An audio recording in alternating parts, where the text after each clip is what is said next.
Welcome back to Tales from the Red Dragon Inn. Alright, let's just begin. The turns are pretty simple, or the rounds I should say. Each player has its turn, and of course the Gizmoblins have their turn. They're the only ones on the board right now. As you can see, of course, we have the Robo-Ogre, and we have the Sparking Engine, which, gee, I wonder if it's going to show up in the Room of Doom. But we'll get there eventually. But right now we're going to have a round happening. So we invigorate all abilities first, so let's start out with that. And the only ability that needs invigorating is the Shield Bash. I'm calling it Shield Bash. It doesn't actually have a name, but it's basically Fiona taking her shield and knocking a skeleton's head off. So I call it a Shield Bash. We're taking one of those off. That's Invigorate. And then up next, we have to roll the Scheme Die and see what those two Gizmoblins are going to be up to this round. Alright, we're getting out the Scheme Die. We're going to roll it up and we're going to see what they're up to. And they are going to be, oh, they're changing tactics again, which is kind of cool. So this time it's going to be error dispensing non-lethal traps. So they're going to move two. They're going to have a ranged attack this time, up to 4. And then put a 2 trap on a nearest unoccupied space to the target. Ooh, let's hope we get to go first. And maybe knock one of them out at least before that can happen. And speaking of that, next in turn order is fill the initiative bag. So we're going to go ahead and do that, and then we're going to pull a token out. We're going to be getting into the combat phase. Alright, we're filling up the initiative bag, and yes, we have... Oh, and I never did mention, but if you're playing a solo or 2-player, you get extra tokens. If we were playing a 3-player game, we would have just 3 full-player actions and then the enemies. But because we're playing only 2 players, we get these partial action tokens as well. So that's kind of how they do the sort of scaling there, just so you know. And again, the other cool thing about this game is in between scenarios. So this is our first scenario, which is Danger Room Debacle. When we go to the second scenario, we can change characters, we can change the number of characters, and it's a campaign mission, so it just keeps going. But you don't have to stick with the characters you're always playing with. You can mix and match anything from 1 to 4. So maybe, I mean, as I continue on the series, I'll probably do a solo play, 1 player, and then you get a little robot companion to go with you and extra tokens, etc. And we'll also probably do a 3 and 4 player, just so you see how all the different combinations work. But what I find really cool is you can level, every character levels up, so nobody gets left behind. And yeah, really cool. Alright, I've shaken up these tokens enough, and up first we have, oh, are you kidding me? Wow. Okay, well, yeah, it looks like blue is going first. They're going to move up to 2 spaces, and they're going to take a ranged shot at the nearest foe. So let's zoom down and let's get to it. Alright, it's the Gizmoblin's turn, and we do not have any epic dice in the pool. Alright, we might get some coming up. Alright, number 1's going first. It's going to move up to 2 spaces towards the closest enemy. So Deirdre is basically adjacent, so it's not going to move. It's just going to hammer her, and it hits her for 1 damage. It has a range of 4, but it will shoot to the closest one. So it's going to damage her for 1 damage. And then it's going to place a trap. So I don't think we want to use Deirdre's 1 shield to block that damage. I'm sure once we get into the other room, we're going to have some nastier enemies. The shields will come more useful then. Alright, Deirdre's going to take 1 damage, and then we have to place a trap somewhere adjacent to her. Alright, Deirdre takes a damage, but she's got 8 health, and this is on her fresh side. Remember, these cards are double-sided, so when you take this or more damage, you'll flip the card over, and then you have another value for life. So you actually have quite a bit of life in this game. It's actually pretty cool. Of course, this is the introductory scenario, it's the opening scenario, so it's not going to be that difficult. I'm not sure you could even lose it. I mean, you probably could if you really got unlucky. But what's really neat, too, is the dice never miss, so every time you get a hit, you always do damage. Alright, let's go back. We have to place a trap adjacent to Deirdre. Alright, and yes, we get to choose the location. So we're going to put a trap right here. It's going to be a 2 damage trap, just like all the others, so let's get one placed there. Alright, and there it is, magically appears. So the Gizmoblin hits Deirdre and drops a trap in behind her. Again, it's the closest space adjacent to her, so we had a choice of a bunch. And yes, you can put traps on these difficult terrains as well, just in case you're wondering. So yes, you can, because an unoccupied space just means there's no figure in it, no enemy or ally. So unoccupied spaces can be those. They cannot be the impassable spaces, but they can be the ones with difficult terrain. All right, up next is 3. I'm going to zoom the camera out. We're going to have that Gizmoblin go. All right, and the second Gizmoblin is going to go 1-2. It's going to get right in Fiona's face, but it does have a ranged attack, and like I said, there's no penalty for ranged attacks in this game if you're adjacent to someone. So boom, it just hits her for 1. There you have it. She takes 1 damage, and again, she has a shield token, but that blocks up to 2, and we're going to save that for the next room. So Fiona going to take a damage.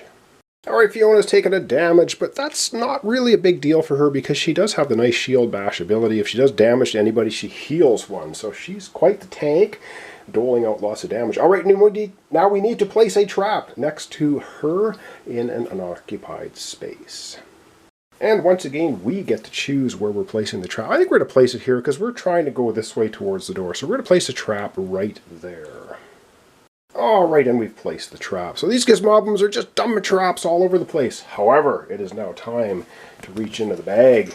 And we're going to start doling out some damage of our own. Alright, the next player to go is going to be Deirdre. Gets her entire action. Alright, let's go ahead, have her take her turn. We're going to go over to her player area and see what she's going to do. And I gotta say, I absolutely love how kind of simple this game is. Easy to get into, easy to play. Very simple to understand. Alright, shenanigan. She's going to do her shenanigan first. She's going to reposition. The reason she's going to do that is because then she's got a couple actions. Alright, so she can do a graceful step, moving up to 4. Let's get her moving on the board. Alright, Deirdre's just going to sidestep around number 1 Gizmoblin. 1, 2, 3. She's just going to sit right there. Actually, she could sit here, but we're going to sit her right there. She's sitting on difficult terrain, which is fine. And now, let's go back to her play area. She's got 2 actions she can perform.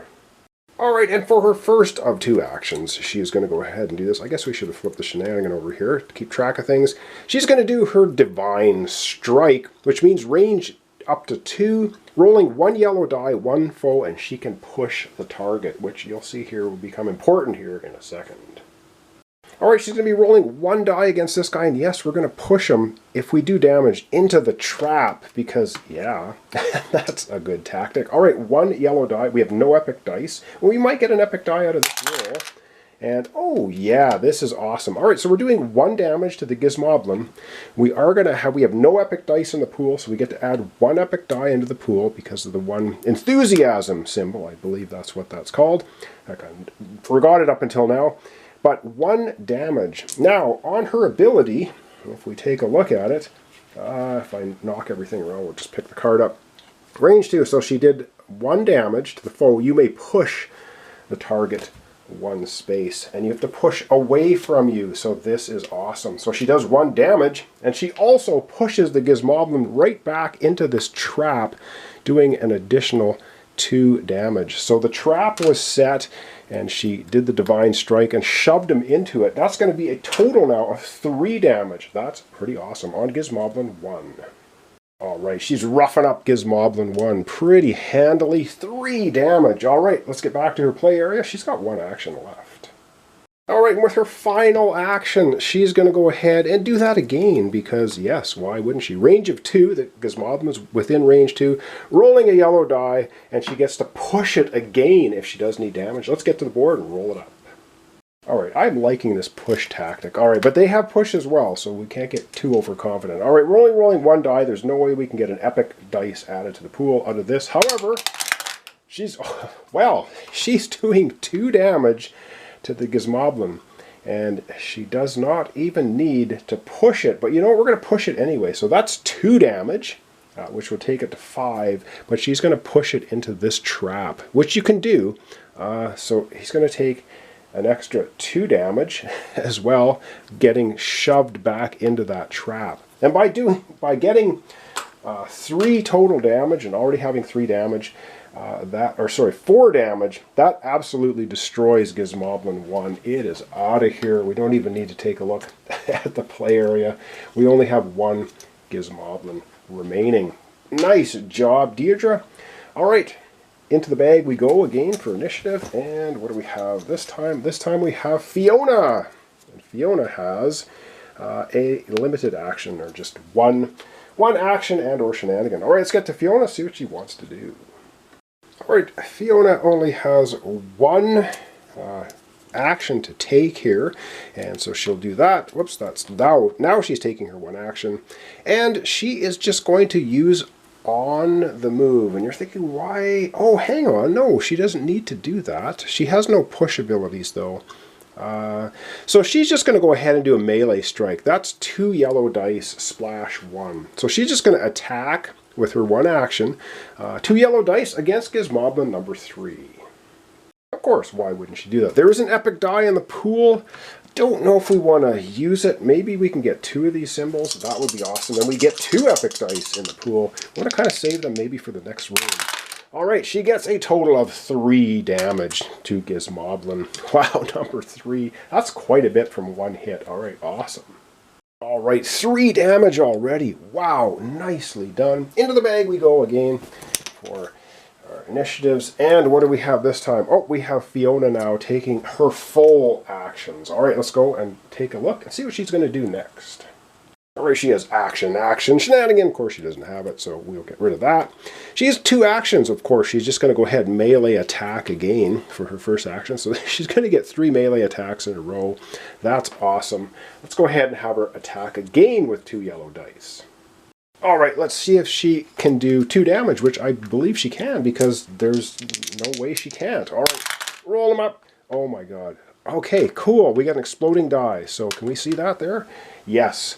And this is an exploding die, so that's 1-2 damage. The Gizmoblin said, we need another exclamation point. Come on! Yes, we get it! Oh, this is fantastic. This is absolutely what we wanted. So with the exploding dice, we do 1-2-3 damage. This Gizmoblin already has 3 damage on it. It is absolutely annihilated and out of here. See you later, Gizmoblin. You are destroyed. Right on. Okay. And we do now have 2 of these exclamation point symbols, and we only have 1 epic die in the pool, which means we have more enthusiasm symbols and epic dice in the pool. We could add another one. Now we have 2 epic dice in the pool. And yes, you can use the 2 at the same time if you want.